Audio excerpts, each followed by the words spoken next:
Madam, வாழ்க்கையில கடனோட வாழ்ந்தா வாழ்க்கை சந்தோஷமா இருக்குமா, கடன் இல்லாத வாழ்க்கை வாழ்ந்தா வாழ்க்கை சந்தோஷமா இருக்குமா? ஆப்வியஸ்லி கடன் இல்லாமல் இருந்தால் தான். ஏன்னா அது ஒரு பாரம் தானே. கண்டிப்பாக அதனால். இருக்கு. எஜுகேஷன் லோன் இருக்கு. அம்மா அப்பா ஒர்க்கிங்க. ஸோ எனக்கு பெருசாக எந்த காசு சம்பாதிக்கணும் அப்படிலாம் இல்லை. எனக்கு லோன் ஒரு சைடு அடிச்சிட்டே இருக்கனால பெருசாக எதுவும் தெரில. கடன் இருக்கிறது, ஆனால் வீட்டிலலாம் லோன்லாம் போட்டிருக்காங்க. ஹோம் லோன்லாம் இருக்குது. அதெல்லாம் போயிட்டு தான் இருக்கும். அது பின்னாடி ஓடிட்டே இருக்கணும் அவசியம் இல்லைல்ல நம்மளுக்கு, அதனால. கடன் இல்லாம இருந்தா வாழ்க்கை நல்லா இருக்கும். வாழ்ற வாழ்க்கை சந்தோஷமா இருக்குமா, கடன் இல்லாத வாழ்க்கை வாழ்ந்தா சந்தோஷமா இருக்கும்? ரெண்டுமே தான். கொஞ்சமாவது வாழ்க்கைன்னு தான் கொஞ்சம் கடன் இருக்க தான் செய்யணும்.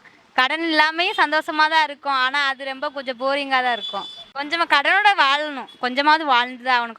கடன் இல்லாமல் யாரும் வாழ முடியாது. இல்லை, கடன் இல்லாமல் இருந்தால் எல்லாம் நிம்மதியாக இருக்கலாம்ல. அதுக்காக வேற ஒன்றும் கிடையாது. கடன் இல்லாமல் இருந்தால் தான் ஒரு மனுஷன் நிம்மதியாக இருக்க முடியும். இல்லைன்னா காலையில் டென்ஷனு, மத்தியானம் டென்ஷனு, இது நைட் டென்ஷனு. மனுஷன் காலையில் சாப்பிட்டு நிம்மதியாக தூங்கணும்னா அது கடன் இல்லாமல் இருக்கிறதா நடக்குது.